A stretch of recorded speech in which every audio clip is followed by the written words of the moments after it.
Well, how do you feel up there at the plate? I mean, it just seems like throughout much of the season when there's been a guy to rely upon, it's been you in this lineup, and it hasn't even been over-the-wall power. I mean, the hits always seem to fall in the right spot. So, I mean, how have you felt at the plate and how the season has progressed? I mean, I feel good in the plate, and I said this last year, and I really think it's true.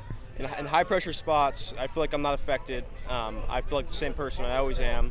But a lot of times the pitcher is affected, and the moment gets them a little more than it gets to me, so they end up making a mistake, leaving a pitch over the plate. So I really think that there's an advantage I have when in high leverage situations like that, just because I'm not nervous, but sometimes they are. So I think it plays into it, and I'm confident in any situation. Doesn't matter what it is. If we're up 10, down 10, we're in a one-run game. So yeah. So what would you tell a guy like Travis Bazzana then? He comes up in the bottom of the 8th inning in that high pressure spot with the bases loaded, and Mitch mentioned he collects himself after that foul ball that was up around his letters to come back and then walk instead. Like, what would you tell a guy like that? I mean, he's a great hitter. He really is a great hitter, and he knows that his best days are yet to come. As a freshman, he is light years ahead of where I was or where any of these guys were as a freshman. And his sophomore, junior years, you guys are going to see it. He's going to be one of the best players in the country. So he's just got to stick with what he's doing. I mean, he's a freshman hitting 340, 350. You don't see that every day. So, he's just got to stick with it, and as he plays more and more and more, he's going to get more and more comfortable in those spots. And he's already a guy, when I see Travis up in those spots, I'm excited because I really think he's going to get the job done. He's only going to get better as he gets older. What is it for you individually that's gone well these last 6 or 7 games? It's so the last 2 games against USC, and there was a midweek. I don't remember who it was against, but it was the worst I've ever felt at the plate at Oregon State. And so I spent a lot of time trying to get into my back hip a little deeper. That's what I felt like the problem was I wasn't as deep as I could be in my back hip. And so I did a good job of making that adjustment. And I think it's better than it was before I started feeling bad. So I think that's where you're seeing that jump and why I've been performing so well the last few games is just I think I over-adjusted and made it actually better than it was before.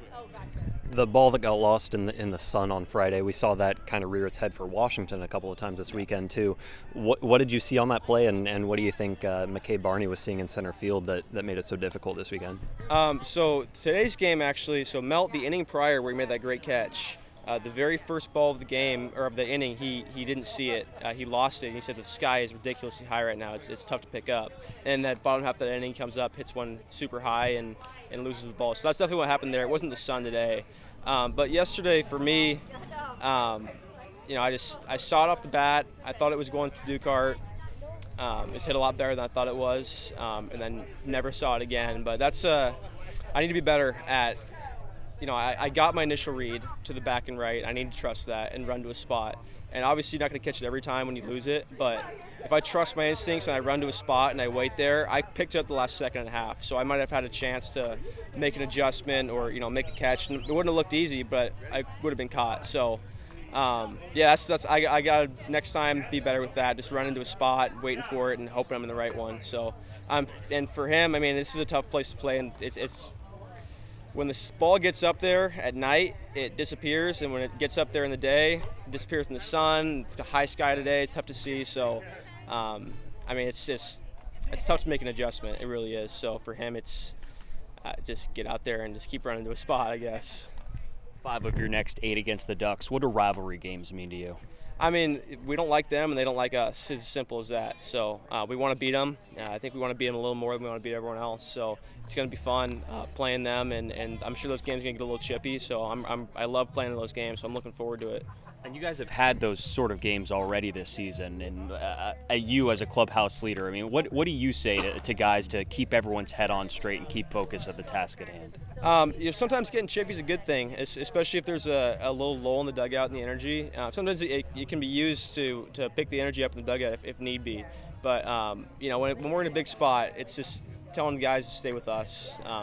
You don't got to get on the pitcher, get on your help your hitter get a hit there. You know what I mean? Talk to your hitter, don't talk to the pitcher. So it's just there's a time and place for it. And I think we've done a good job of knowing when to get chippy and when not to. And Skip does a great job of telling us to stay with us, or or it's time to go. So just regulating that a little bit. That's what we got to do there. Wade, as well as you have been hitting recently, and then with the 0-3 start for you today, did you kind of feel like you were due in that 8th? I never feel like I'm due. I hit a couple balls hard today that I just missed one to left field that I just got under, but it was straight barrel, felt good. And the one to right field felt good as well. That ball was hit pretty well. So, I was putting the barrel on the ball, so I was, just trying to – I treat every at-bat separately. So I never feel like I'm due or I'm not due or I'm hot or I'm cold. It's just a new at-bat. But I did feel good at the plate, and I was confident I was going to barrel something there. Thanks. All right, perfect. Good? Wade. Yeah, thanks.